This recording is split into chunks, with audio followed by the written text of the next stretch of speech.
DG ಅವರು ಬಂದು ಬೆಳಗಾವಿಯ ಕಾಂಗ್ರೆಸ್ ಅಧಿವೇಶನವನ್ನು ನಡೆಸಿಕೊಟ್ಟಿದ್ರಲ್ಲ, ಭಾಗಿಯಾಗಿದ್ರಲ್ಲ, ಅದರ ನೆನಪಲ್ಲಿ ಸುಮಾರು 100 ವರ್ಷಗಳ ಕಳೆದಿದೆ. ಡಿಸೆಂಬರಲ್ಲೇ ಕಾರ್ಯಕ್ರಮ ಆಗಬೇಕಾಗಿತ್ತು. ಇದೀಗ ಬೆಳಗಾವಿಯಲ್ಲಿ ಅದು ಕಾರ್ಯಕ್ರಮ ಇವತ್ತು ನಿಗದಿಯಾಗಿದೆ. ಆಲ್ರೆಡಿ ಸ್ಟ್ಯಾಚ್ಯೂವನ್ನು ಉದ್ಘಾಟನೆ ಮಾಡಿಯಾಗಿದೆ. ಇದೇ ಬೆಳಗಾವಿಯ ಬೃಹತ್ ಕಾಂಗ್ರೆಸ್ ಸಮಾವೇಶದಲ್ಲಿ ಇದೀಗ ಡಿ.ಸಿ.ಎಂ. ಡಿ.ಕೆ. ಶಿವಕುಮಾರ್ ಅವರು ಈಗ ಮಾತಾಡ್ತಾ ಇದ್ದಾರೆ. ಶಾಂತಿಯ ಸಾಬಾಳ್ವೆ ಹೇಳುವ ಪರಮಾತ್ಮನಿಗೆ ನಮನವನ್ನು ಸಲ್ಲಿಸಬೇಕಾದ್ದು ನಮ್ಮೆಲ್ಲರ ಕರ್ತವ್ಯ. ಈ ನಿಟ್ಟಿನಲ್ಲಿ ಇವತ್ತು ನಾವು ಭಾರತೀಯ ರಾಷ್ಟ್ರೀಯ ಕಾಂಗ್ರೆಸ್ ಪಕ್ಷದ ಅಧ್ಯಕ್ಷರಾದಂಥ ನಮ್ಮ ಬ್ಲಾಕ್ ಕಾಂಗ್ರೆಸ್ ಅಧ್ಯಕ್ಷರಾಗಿ ಅಂದು ಮಹಾತ್ಮ ಗಾಂಧೀಜಿ ಜಾಗದಲ್ಲಿ ಕೂತ್ಕೊಂಡು, ಅದಾದ ಮೇಲೆ ಪಂಡಿತ್ ಜವಾಹರ್ಲಾಲ್ ನೆಹರು ಅವರ ಜಾಗದಲ್ಲಿ ಕೂತ್ಕೊಂಡು, ಇಂದಿರಾ ಗಾಂಧಿಯವರ ಜಾಗದಲ್ಲಿ ಕೂತ್ಕೊಂಡು, ಸೋನಿಯಾ ಗಾಂಧಿಯವರ ಜಾಗದಲ್ಲಿ ಕೂತ್ಕೊಂಡು, ರಾಹುಲ್ ಗಾಂಧಿಯವರ ಜಾಗದಲ್ಲಿ ಕೂತ್ಕೊಂಡು, ಮತ್ತೆ ಅದೇ ಸ್ಥಾನದಲ್ಲಿ ಇವತ್ತು ನಮ್ಮ ಈ ಭೂಮಿಯ ವರಪುತ್ರ ಅಂತ ಮಲ್ಲಿಕಾರ್ಜುನ್ ಖರ್ಗೆ ಅವರು ಕೂತಿದ್ದಾರೆ. ಅವರಿಗೆ ಈ ಎಲ್ಲ ರಾಜ್ಯದ ಮತ್ತು ರಾಷ್ಟ್ರದ ಎಲ್ಲ ನಾಯಕರ ಪರವಾಗಿ ತುಂಬ ಹೃದಯದ ಸ್ವಾಗತವನ್ನು ನಾನು ಬಯಸ್ತಾ ಇದ್ದೇನೆ. ಇವತ್ತು ಆ ಸ್ವಾಗತಕ್ಕೆ ನಮ್ಮ ಶಿವರಾಜ್ ತಂಗಡಿಯವರು ಅವರಿಗೆ ಈ ಸಂದರ್ಭದಲ್ಲಿ ಹೋಗಿ ಸ್ವಾಗತವನ್ನು ನಮ್ಮ ಕಾಂಗ್ರೆಸ್ ಶಾಲನ್ನು ಹಾಕಿ, ಮೈಸೂರು ಕಾಂಗ್ರೆಸ್ ಶಾಲವನ್ನು ಹಾಕಿ ಅವರಿಗೆ ಸ್ವಾಗತವನ್ನು ಬಯಸ್ತಾ ಇದ್ದಾರೆ. ಇವತ್ತು ನಮ್ಮ ಈ ಅದ್ಭುತವಾದಂಥ ಕಾರ್ಯಕ್ರಮಕ್ಕೆ ನಮ್ಮ ವಿರೋಧ ಪಕ್ಷದ ನಾಯಕರಾದಂಥ ರಾಹುಲ್ ಗಾಂಧಿ ಅವರು ಬರಬೇಕಾಗಿತ್ತು. ಅವರ ಆರೋಗ್ಯ ಸರಿ ಇಲ್ಲದೆ ಹೋದ ಕಾರಣ ಕೊನೆ ಗಳಿಗೆಯಲ್ಲಿ ಅವರು ಬರೋಕ್ಕಾಗಲಿಲ್ಲ. ಆದರೂ ಸಂದೇಶವನ್ನು ಕಳಿಸ್ಕೊಟ್ಟಿದ್ದಾರೆ. ಪಕ್ಷದ ಪರವಾಗಿ ಮತ್ತೊಬ್ಬ ನಮ್ಮ ಪ್ರಧಾನ ಕಾರ್ಯದರ್ಶಿಗಳು, ಗಾಂಧಿ ಕುಟುಂಬ, ಇಂದಿರಾ ಗಾಂಧಿಯವರ ಮೊಮ್ಮಗಳು ನಮ್ಮ ರಾಜ್ಯಕ್ಕೆ ಬಂದು ಹೆಣ್ಣು ಮಕ್ಕಳಿಗೆ ಒಂದು ಶಕ್ತಿ ಕೊಡಬೇಕು ಅಂತೇಳಿ ಇವತ್ತು ಏನು ಗೃಹಲಕ್ಷ್ಮಿಯನ್ನು ಚಾಲನೆಯನ್ನು ಮಾಡಿ ನನ್ನ ಕೈಲಿ ಮತ್ತು ಸಿದ್ದರಾಮಯ್ಯನವ್ರ ಕೈಲಿ ಇಬ್ಬರು ಕೈಲೂ ಕೂಡ ಈ ಗ್ಯಾರಂಟಿಯನ್ನು ಅನುಷ್ಠಾನಕ್ಕೆ ತಂದು ಇವತ್ತು 36 ಕೋಟಿ 1,22,00,000 ಜನರಿಗೆ ಗೃಹಲಕ್ಷ್ಮಿಗೆ 2,000 ರೂಪಾಯಿ ಕೊಡಲಿಕ್ಕೆ ಒಂದು ಹೊಸ ಯೋಜನೆಯನ್ನು ಪ್ರಾರಂಭ ಮಾಡಿದಂಥ ಒಬ್ಬ ಧೀಮಂತ ನಾಯಕಿ ಶ್ರೀಮತಿ ಪ್ರಿಯಾಂಕಾ ಗಾಂಧಿ ಅವರು ಬಂದಿದ್ದಾರೆ. ಅವ್ರಿಗೆ ನಮ್ಮ ಲೋಕಸಭಾ ಸದಸ್ಯೆ ನಮ್ಮ ಕುಮಾರಿ ಪ್ರಿಯಾಂಕಾ ಜಾರಕಿಹೊಳಿ ಅವರು ಅವರಿಗೆ ಸ್ವಾಗತವನ್ನು ಇವತ್ತು ಬಯಸ್ತಾ ಇದ್ದಾರೆ.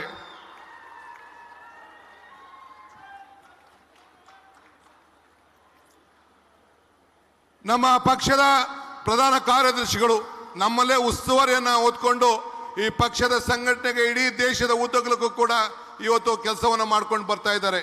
General secretary organisation Shri Venugopal ಸಾಹೇಬರು ನಮ್ಮೆಲ್ಲರಿಗೂ ಕೂಡ ಒಂದು ದೊಡ್ಡ ಆದರ್ಶ ಸ್ಫೂರ್ತಿ. ಒಬ್ಬ ಯೂತ್ ಕಾಂಗ್ರೆಸ್ ಇಂದ ವಿದ್ಯಾರ್ಥಿ ನಾಯಕನಿಂದ ಇವತ್ತು ACC ಜನರಲ್ ಸೆಕ್ರೆಟರಿ ಆಗಿ ಇವತ್ತು ಕೆಲಸವನ್ನ ಮಾಡ್ತಾ ಇದ್ದಾರೆ. ಅವರಿಗೆ ನಮ್ಮ ಜಮೀರ್ ಅಹಮದ್ ಖಾನ್ ರವರು ಅವರಿಗೆ ಈ ಸಂದರ್ಭದಲ್ಲಿ ಸ್ವಾಗತವನ್ನ ಬಯಸ್ತಾ ಇದ್ದಾರೆ.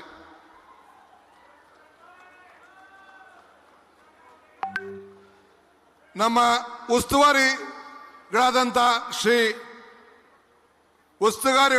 ಶ್ರೀ ರಣದೀಪ್ ಸುರ್ಜೇವಾಲಾರವರು ಅವರು ಕೂಡ ಇವತ್ತು ಆಗಮಿಸಿ ನಮ್ಮ ಸಂಘಟನೆಗೆ ಇವತ್ತು ಹೆಚ್ಚು ಶಕ್ತಿಯನ್ನು ಕೊಟ್ಟು ಅವರ ಮುಖಂಡತ್ವದಲ್ಲಿ ಕಾಂಗ್ರೆಸ್ ಸರ್ಕಾರ ಈ ರಾಜ್ಯದಲ್ಲಿ ಅವರ ಮಾರ್ಗದರ್ಶನದಲ್ಲಿ ಬಂದಿದೆ.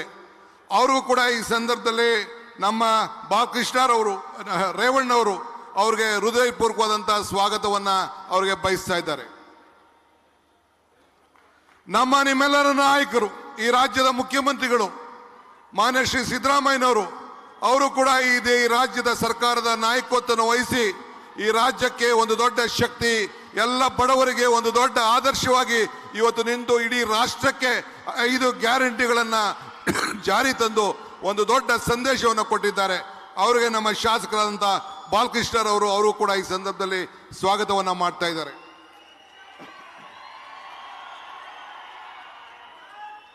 ಮತ್ತು ನಮ್ಮ ಪಕ್ಕದ ರಾಜ್ಯದ ಉಪಮುಖ್ಯಮಂತ್ರಿಗಳು ಅವರು ಕೂಡ ಬಂದಿದ್ದಾರೆ. ಹಿಂದೆ CLP ನಾಯಕರಾಗಿದ್ದರು ಬಟ್ಟಿ ವಿಕ್ರಮಾದಿತ್ಯರವರು, ಅವರು ಕೂಡ ತೆಲಂಗಾಣದವರು, ನನ್ನ ಆತ್ಮೀಯ ಮಿತ್ರರು. ಅವ್ರಿಗೂ ಕೂಡ ಈ ಸಂದರ್ಭದಲ್ಲಿ ನಾನು ಪಕ್ಷದ ಪರವಾಗಿ ನಮ್ಮ ವಿನಯ್ ಕಾರ್ತಿಕ್ ಅವರು ಅವ್ರಿಗೆ ಸ್ವಾಗತವನ್ನು ಬಯಸ್ತಾ ಇದ್ದಾರೆ. ಬಹಳ ಜನ ನಾಯಕರುಗಳಿದ್ದಾರೆ. ಎಲ್ಲರ ಹೆಸರನ್ನು ನಾನು ತೆಗೆದುಕೊಳ್ಳೋಕೆ ಆಗೋದಿಲ್ಲ, ಕ್ಷಮಿಸಬೇಕು. ಗಾಂಧಿ ಸಮಿತಿಯ ಅಧ್ಯಕ್ಷರಾಗಿದ್ದಂಥ ಮೊಯ್ಲಿ ಸಾಹೇಬರು, ನಮ್ಮ ವೀರಪ್ಪ ಮೊಯ್ಲಿ ಸಾಹೇಬರು ಮತ್ತು ಈ ಒಂದು HK ಪಾಟೀಲ್ ರವರು, ಹೀಗೆ ನಮ್ಮ BL ಶಂಕರ್ ಅವರು, ನಮ್ಮವರೇ ಆದಂಥ ನಮ್ಮ ಜನರಲ್ ಸೆಕ್ರೆಟರಿ ಆದಂಥ ನಮ್ಮ ರಮೇಶ್ ರವರು ಎಲ್ಲ ಕೂಡ MP ಅವರಿದ್ದಾರೆ, ಭಾಳ ಜನ ವೇದಿಕೆಯಲ್ಲಿದ್ದಾರೆ. I would like to welcome all the leaders from all over the India, working committee members, PCC members, and all the opposition leaders, and who are the MPs from the different part of the country, and all the ministers coming from different part of Telangana, and various friends, and ella nama shasakargalu, and all our parliament members, ministers, colleagues, my workers, and all the people ಇಲ್ಲಿ ದೊಡ್ಡ ಸೇರಿದಂಥ ಒಂದು ಬೃಹತ್ವಾದಂಥ ಕಾರ್ಯಕ್ರಮ. ನನ್ನ ಮಾಧ್ಯಮ ಮಿತ್ರರು, ಎಲ್ಲ ಕಾಂಗ್ರೆಸ್ಗರು, ಕಾರ್ಯಕರ್ತರು, ಪಕ್ಷದ ಸಂಘಟನೆಯಲ್ಲಿ ಎಲ್ಲ ದುಡಿತಾ ಅಂತ ಎಲ್ಲ ಕೂಡ ಬಂದಿದ್ದೀರಿ. ನಿಮ್ಮೆಲ್ಲರೂ ಕೂಡ ಈ ಸಂದರ್ಭದಲ್ಲಿ ನಾನು ಸ್ವಾಗತವನ್ನು ನಾನು ಬಯಸ್ತಾ ಇದ್ದೇನೆ. ಬಂಧುಗಳೇ,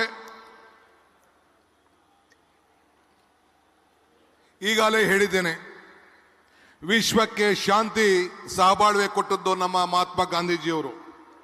ಇಂದು ಮುಂದು ಎಂದು ನಮ್ಮ ಗಾಂಧೀಜಿಯವರ ಮಂತ್ರ. ಇತ್ತೀಚಿನ ನಾವು ಸಂಕ್ರಾಂತಿಯನ್ನು ನಾವು ಆಚರಣೆ ಮಾಡಿದ್ದೇವೆ. ಸಂಕ್ರಾಂತಿ ಎಂದರೆ ಹೊಸತನ, ಹೊಸ ಉಡುಪು ಮತ್ತು ಉತ್ಸಾಹ. ಅದೇ ರೀತಿ 1924ರಲ್ಲಿ ನಾವು ಸಂಕ್ರಾಂತಿ 24ರಲ್ಲಿ ಬೆಳಗಾವಿಯಲ್ಲಿ ಕಾಂಗ್ರೆಸ್ ಅಧಿವೇಶನವನ್ನು ಸ್ವಾತಂತ್ರ್ಯ ಹೋರಾಟದ ಸಂಕ್ರಾಂತಿಯಾಗಿ ನಮಗೆ ಉರುಪು ತಂದಿದ್ದನ್ನು ನಾವೆಲ್ಲ ಮರಲಿಕ್ಕೆ ಸಾಧ್ಯ ಇಲ್ಲ. ಗಾಂಧೀಜಿಯವರು ಈ ದೇಶಕ್ಕೆ ಸ್ವಾತಂತ್ರ್ಯವನ್ನು ತಂದುಕೊಟ್ರು. ಅಂಬೇಡ್ಕರ್ ಅವರು ಸಂವಿಧಾನವನ್ನು ಕೊಟ್ಟರು. ಗಾಂಧಿ ಭಾರತ ಎಂದರೆ ಸ್ವಾಭಿಮಾನದ ಭಾರತ, ಏಕತೆಯ ಭಾರತ, ಸಾಮರಸ್ಯದ ಭಾರತ, ಜಾತೀಕರಣದ ಭಾರತ, ಜಾತ್ಯತೀತ ಭಾರತ, ಸರ್ವೋದಯ ಭಾರತ. ನೀವು ಕ್ರಾಂತಿಕಾರಿಯನ್ನು ಕೊಲ್ಲಬಹುದು, ಆದರೆ ಕ್ರಾಂತಿಯನ್ನು ಕೊಲ್ಲಲಿಕ್ಕೆ ಸಾಧ್ಯ ಇಲ್ಲ ಅಂತ ಹೇಳಿ ಮಹಾತ್ಮ ಗಾಂಧೀಜಿಯವರು ಹೇಳಿದ್ದಾರೆ. ವ್ಯಕ್ತಿ ಸಾಯಬಹುದು, ಆದರೆ ತತ್ವಗಳು ಸಾಯಲಿಕ್ಕೆ ಸಾಧ್ಯ ಇಲ್ಲ ಅಂತ ಹೇಳಿ ಅವರು ಕೂಡ ನುಡಿದಿದ್ದಾರೆ. ಪಾಪಗಳು ನಾಶ ಮಾಡಬಹುದು, ಆದರೆ ಪಾಪಿಗಳನ್ನು ಪ್ರೀತಿಸಿ ಎಂದು ಗಾಂಧೀಜಿಯವರು ಹೇಳಿದ್ದಾರೆ. ನಮ್ಮ ಹೆಗಲ ಮೇಲೆ ಕೇಸರಿ ಬಳಿ ಇದೆ, ನಿಮ್ಮೆಲ್ಲರ ಹೆಗಲ ಮೇಲೆ ಕೇಸರಿ ಬಣ್ಣ ಇದೆ, ಆದರೆ ಹಸಿರಿನ ಕಾಂಗ್ರೆಸ್ ಶಾಲೆ ಇದೆ, ಅದರಲ್ಲಿ ಇದೆ. ಒಳಗೆ ಪವಿತ್ರವಾದ ಗಾಂಧಿವಾದ ಇದೆ. ಇದನ್ನು ನಾವು ಯಾರು ಕೂಡ ಮರೆಯಲಿಕ್ಕೆ ಸಾಧ್ಯ ಇಲ್ಲ. ಸಂವಿಧಾನವೇ ನಮ್ಮ ತಂದೆ ತಾಯಿ, ಸಂವಿಧಾನವೇ ನಮ್ಮ ಬಂಧು ಬಳಗ, ಸಂವಿಧಾನವೇ ನಮ್ಮ ಗ್ರಂಥ. ಭಗವದ್ಗೀತೆ, ಬೈಬಲ್, ಕುರಾನ್, ಧರ್ಮ ಗ್ರಂಥಗಳು ನಮ್ಮ ಶ್ರೇಷ್ಠ ಗ್ರಂಥ, ನಮ್ಮ ಸಂವಿಧಾನ. ಆ ರೀತಿ ಅದೇ ರೀತಿ ಈಗ ಜೈ ಭೀಮ್ ಮೂಲಕ ನಮ್ಮ ನಡುವೆ ಜೀವಂತವಾಗಿ ಇವತ್ತು ಏನು ನಮ್ಮ ಅಂಬೇಡ್ಕರ್ ಅವರು ಬದುಕಿದ್ದಾರೆ, ಗ್ರಂಥವನ್ನು ಕೊಟ್ಟು ಬದುಕಿದ್ದಾರೆ, ಅದನ್ನೆಲ್ಲ ನಾವು ಉಳಿಸ್ಕೊಂಡು ಈ ಸಂದರ್ಭದಲ್ಲಿ ಹೋಗಬೇಕಾಗಿದೆ. ಸುಳ್ಳಿನ ವಿರುದ್ಧ ಹೋರಾಟ ಮಾಡಿದ ಮಹಾತ್ಮನ ವಿರುದ್ಧವೇ ಸುಳ್ಳಿನ ಸುದ್ದಿ ಹಬ್ಬಿಸುತ್ತಿದ್ದಾರೆ.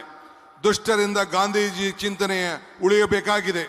ಗೋಡ್ಸೆ ಚಿಂತನೆಗಳನ್ನು ನಾವೆಲ್ಲ ಸೇರಿ ನಾಶ ಮಾಡಬೇಕಾಗಿದೆ. ಗಾಂಧೀಜಿ ತತ್ವವನ್ನು ನಾವೆಲ್ಲರೂ ಕೂಡ ರಕ್ಷಿಸಬೇಕು.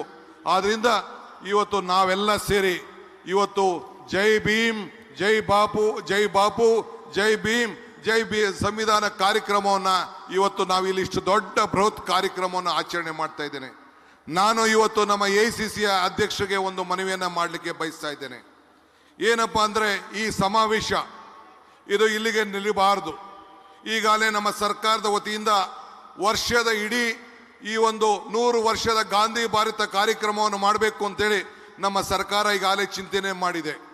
ಇಡೀ ದೇಶದ ಉದ್ದಗಲಕ್ಕೂ ಕೂಡ I appeal to the Congress President, Shri Mallikarjun Kharge ji, in the entire country this year we have to take this conference, Jai Bapu, Jai Bhim, Jai Samvidhan, in every taluk headquarters to the entire country for next 1 year. This should be the program of the Congress party. I appeal to you to direct. ನಾನು ಅವ್ರಿಗೆ ಮನವಿಯನ್ನು ನಾನು ಮಾಡ್ತಾ ಇದ್ದೇನೆ. ಇವತ್ತು 1900 ಸಮಾವೇಶ ಇವತ್ತು ಕರ್ನಾಟಕದ ಏಕೀಕರಣಕ್ಕೆ ಕೂಡ ಒಂದು ಶಕ್ತಿಯನ್ನು ತುಂಬಿದೆ ಅನ್ನೋದನ್ನು ನಾವು ಯಾರು ಕೂಡ ಮರಲಿಕ್ಕೆ ಸಾಧ್ಯ ಇಲ್ಲ. ಆದ್ದರಿಂದ ಇವತ್ತು ಬಡತನದಿಂದ ಸ್ವಾತಂತ್ರ್ಯ ನಮಗೆ ಬೇಕು. ಅದಕ್ಕೋಸ್ಕರ ಈ ಗ್ಯಾರಂಟಿಯನ್ನು 5 ಗ್ಯಾರಂಟಿಗಳನ್ನು ನೀಡಿ ಈ ದೇಶಕ್ಕೆ ನುಡಿದಂತೆ ನಡೆದಿದ್ದೇವೆ. ನಾನು ಇನ್ನು ಹೆಚ್ಚಿಗೆ ನಾನು ಮಾತಾಡೋಕೆ ಹೋಗೋದಿಲ್ಲ. ಭಾಳ ಜನ ನಮ್ಮ ನಾಯಕರುಗಳು ಮಾತಾಡೋರಿದ್ದಾರೆ. ಆದ್ದರಿಂದ ಈ ಸಂದರ್ಭದಲ್ಲಿ ನಾವು ನೀವೆಲ್ಲ ಸೇರಿ ಗಾಂಧೀಜಿಯವರ ತತ್ವ, ಅಂಬೇಡ್ಕರ್ ಅವರ ಸಿದ್ಧಾಂತ, ನಮ್ಮ ಸಂವಿಧಾನದಲ್ಲಿ ಏನೇನು ನಮಗೆ ಇವತ್ತು ಗ್ರಂಥವನ್ನು ಕೊಟ್ಟಿದ್ದಾರೆ ಅದನ್ನು ಉಳಿಸ್ಕೊಂಡು ನಾವೆಲ್ಲ ಕಾಪಾಡ್ಕೊಂಡು ಹೋಗಬೇಕಾಗಿದೆ. ನಮ್ಮ ಎಲ್ಲ ನಾಯಕರುಗಳು ನಮ್ಮೆಲ್ಲರ ಕರ್ತವ್ಯ. ಈ ನಿಟ್ಟಿನಲ್ಲಿ ಇವತ್ತು ನಾವು ಈ ಬಾಬು ಉಳಿಸ್ಕೊಂಡು ನಾವೆಲ್ಲ ಕಾಪಾಡ್ಕೊಂಡು ಹೋಗ್ಬೇಕಾಗಿದೆ. ನಮ್ಮೆಲ್ಲ ನಾಯಕರುಗಳು ಇಡೀ ವಿಶ್ವ ರಾಜ್ಯರ ದೇಶದ ಈ ಒಂದು ಐತಿಹಾಸಿಕವಾದಂತ ಕಾರ್ಯಕ್ರಮದಲ್ಲಿ ಪಾಲ್ಗೊಂಡಿದ್ದೆ ನಿಮ್ಮೆಲ್ಲರ ಭಾಗ್ಯ. ನಾನು ಆಗಾಗ ಒಂದು ಮಾತು ಹೇಳ್ತಾ ಇರ್ತೀನಿ, ಪುರಂದರದಾಸರು ಒಂದು ಮಾತು, ಇದು ಭಾಗ್ಯ ಇದು ಭಾಗ್ಯ ಇದು ಭಾಗ್ಯವಯ್ಯ ಪದುಮನಾಭನ ಪಾದ ಭಜನೆ ಪರಮ ಸುಖವಯ್ಯ ಅಂತೇಳಿ. ಹಂಗೆ ನೀವು ನಾವೆಲ್ಲ ಸೇರಿ ಇಂಥ 100 ವರ್ಷದ ಇತಿಹಾಸದ ಕಾರ್ಯಕ್ರಮದಲ್ಲಿ ಪಾಲ್ಗೊಂಡಿದ್ದೆ ಒಂದು ಭಾಗ್ಯ, ನನ್ನ ಭಾಗ್ಯ ನನ್ನ ಭಾಗ್ಯ ಅಂತ ಭಾವಿಸಿದ್ದೇನೆ. ಎಲ್ಲರಿಗೂ ನಮಸ್ಕಾರ. ಜೈ ಹಿಂದ್, ಜೈ ಮಹಾತ್ಮ ಗಾಂಧೀಜಿ, ಜೈ ಕಾಂಗ್ರೆಸ್ ಪಾರ್ಟಿ.